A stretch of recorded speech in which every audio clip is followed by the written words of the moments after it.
अब सरकार ब्रजभूषण सिंह को बचाने में लगी हुई है।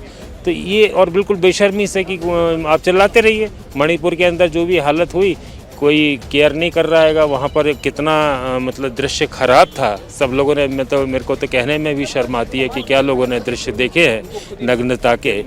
और उन दृश्यों के बाद भी संवेदनशीलता तो दूर, वो कोशिश कर रहे हैं यहाँ पर पॉलिटिक्स करके किस तरह से डिवीज़न कर दिया जाए सोसाइटी में।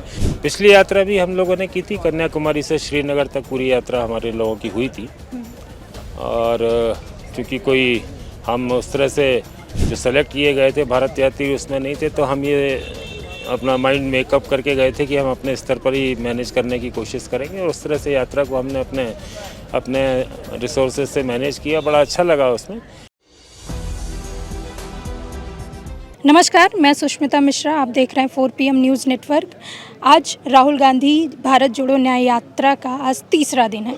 राहुल गांधी की इस यात्रा में लाखों लोग आए हुए हैं और मिल रहे हैं राहुल गांधी से, क्योंकि राहुल गांधी भारत जोड़ो यात्रा निकाले थे, उस वक्त भी लोग उनसे जुड़े, लोग मिले। और भारत जोड़ो न्याय यात्रा जो कि 2.0 है, उसमें भी लोग मिल रहे हैं, लोग दूर दूर से आ रहे हैं। हमारे साथ इस वक्त मध्य प्रदेश से आए हुए हैं राकेश पांडे जी। आज हम उनसे बात करेंगे कि अपने ही पैसे से राहुल गांधी के पीछे पीछे उनके यात्रा में लगातार शामिल हैं, आखिर वजह क्या है। जी सर। अकेला नहीं हूँ, साथ में पत्नी भी है, सीमा पांडे भी है। और पिछली यात्रा भी हम लोगों ने की थी, कन्याकुमारी से श्रीनगर तक पूरी यात्रा हमारे लोगों की हुई थी। और क्योंकि कोई हम उस तरह से जो सेलेक्ट किए गए थे भारत यात्री उसमें नहीं थे, तो हम ये अपना माइंड मेकअप करके गए थे कि हम अपने स्तर पर ही मैनेज करने की कोशिश करेंगे। और उस तरह से यात्रा को हमने अपने रिसोर्सेज से मैनेज किया। बड़ा अच्छा लगा उसमें। बाद में पार्टी ने जब चलते हुए देखा कि ये लोग चल रहे हैं, तो सीनियर सिटीजन है, तो उन लोगों ने भी काफ़ी हम लोगों को time to time support provide किया। बाद में उन्होंने हमको भारत यात्री का भी दर्जा दिया, ये बात और है। लेकिन वो जो बात पूछ रहे हैं कि किस तरह से उस यात्रा को किया और इस यात्रा में हम लोग आ गए, तो देखिए देश के सामने तो बहुत बड़ा संकट काल चल रहा है।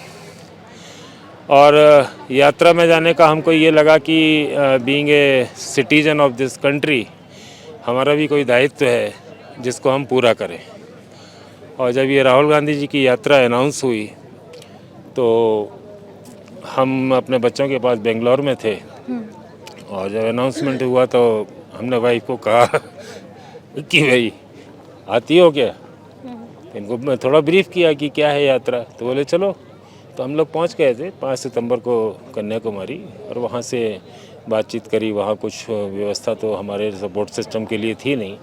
यात्रा शुरू हुई और ये था आइडिया कि ये जो संकट काल है इसमें हमारा एक दायित्व है, being citizen of this country. आपको क्या लगता है ये जो संकट काल चला, ये राहुल गांधी ही? नहीं, राहुल गांधी की बात नहीं। Rahul Gandhi is the leader जो इस बात को समझ रहे हैं कि आधा देश झूठा हो चुका है। आधा देश ऐसा है, आधा मतलब कि जो सत्ताधारी पार्टी के समर्थक हैं, इसलिए आधा बोल रहा हूँ, आधे से कम हो सकते हैं वो। और वो लोग झूठ को डिफेंड कर रहे हैं। आज मीडिया भी झूठ को डिफेंड करने लगा है। और यदि हमारे को अपनी बात सच बात जो देश के हित की बात है वो पहुंचानी है, और जब मीडिया ही साथ नहीं है जो कि पब्लिक से कनेक्ट करवाता है, जो संदेश पब्लिक में मैसेज पहुंचाता है, वो नहीं पहुंच रहा है और झूठ पहुंच रहा है, तो चलना ज़रूरी था। तो हम लोग उस बात को लेकर के चले हैं कि भाई बात पहुँचे। और ये संकट काल इस बात का है कि भाई जो मेन इश्यूज़ तो आपके अनएम्प्लॉयमेंट के हैं, प्राइस राइज के हैं, इस तरह के सारे इशू हैं। और जो एट्रोसिटीज़ ऑन द वुमेन है वो है मुद्दा। अब सरकार ब्रजभूषण सिंह को बचाने में लगी हुई है। तो ये और बिल्कुल बेशर्मी से कि आप चिल्लाते रहिए। मणिपुर के अंदर जो भी हालत हुई, कोई केयर नहीं कर रहा हैगा। वहाँ पर कितना मतलब दृश्य खराब था। सब लोगों ने मेरे को तो कहने में भी शर्म आती है कि क्या लोगों ने दृश्य देखे हैं नग्नता के। और उन दृश्यों के बाद भी संवेदनशीलता तो दूर, वो कोशिश कर रहे हैं यहाँ पर पॉलिटिक्स करके किस तरह से डिवीज़न कर दिया जाए सोसाइटी में। तो देश को बांटने का, मुद्दों से भटकाने का, जनता के जो मुद्दे हैं, जनता की जो समस्याएं हैं उनसे हटाने का ये जो लगातार जो क्रम चल रहा है, इसी को मैं संकट काल बोल रहा हूँ। और इसके लिए राहुल गांधी हो, कांग्रेस पार्टी हो, दूसरी अपोजिशन पार्टी हो, उनके अलावा ये ऑप्शंस नहीं बचे हैं कि वो कहीं पैदल यात्रा ही एक ऑप्शन बचा है। जिससे कि वो लेकिन इस बार पैदल यात्रा नहीं, बसों के जरिए यात्रा कर रहे हैं राहुल गांधी। क्या लगता है जो बस के जरिए कर रहे हैं, कितनी कनेक्टिविटी बढ़ेगी? कनेक्टिविटी डेफिनेटली जैसी उस यात्रा में थी उतनी नहीं रहेगी, लेकिन हम लोग आप भी प्रैक्टिकली लिमिटेशन समझ रहे हैं कि सामने चुनाव है, एक दो महीने से ज़्यादा वो स्पेंड नहीं कर सकते। और पहली यात्रा के जो परिणाम थे लोगों तक, राहुल गांधी का जो संदेश पहुंचा है, लोगों ने उसकी प्रशंसा की है, राहुल गांधी के साथ और कांग्रेस पार्टी के साथ जुड़े हैं। तो इस बार भी उतना हो सकता है कि उस तरह से उतना गहरा इम्पैक्ट ना हो, लेकिन एक माहौल तो बनेगा और उसी माहौल के लिए वो निकल पड़े हैं। मतलब कि वो अपना डेली पॉलिटिकल जो भी एक्टिविटीज़ चल रही हैं वो भी एड्रेस कर रहे होंगे अपने बचे हुए टाइम में, और यात्रा भी कर रहे हैं। जी बिल्कुल सही कहा आपने। 22 तारीख को प्राण प्रतिष्ठा है अयोध्या में, आप ज्वाइन वहाँ नहीं कर रहे हैं? नहीं, वो तो कोई इशू नहीं है, ये तो पॉलिटिकल इशू बना दिया है। राम की जो बात है, राम तो भाई बोलते हैं कि हर व्यक्ति के अंदर राम है, हर व्यक्ति का अपना भगवान है, वो चाहे जैसे करे, उसको जिस तरह से देखे। अब ये तो इनविटेशन दे रहे हैं और इनके ट्विटर हैंडल पर मैं देख रहा था कि अगर वो कोई नहीं जा रहा है तो उसको कंडेम कर रहे हैं कि ये नहीं आ रहे हैं, ये तो धर्म विरोधी हैं, ये आप जा रही हैं? आप जा रही हैं? नहीं, अभी तो नहीं जा रहे हैं, लेकिन ये मैं देख रही हूँ राम के नाम पे जो राजनीति हो रही है। प्रधानमंत्री जी इतने धर्म और राम के ऊपर जो राजनीति कर रहे हैं, तो ये बताइए आप राम के नाम को वो कितना समझते हैं, कितना धर्म के बारे में समझ है उनको। भगवान राम तो मर्यादा पुरुषोत्तम थे, तो वो तो मर्यादा में रहकर अपनी भाषा को भी मर्यादा में नहीं रख पा रहे हैं।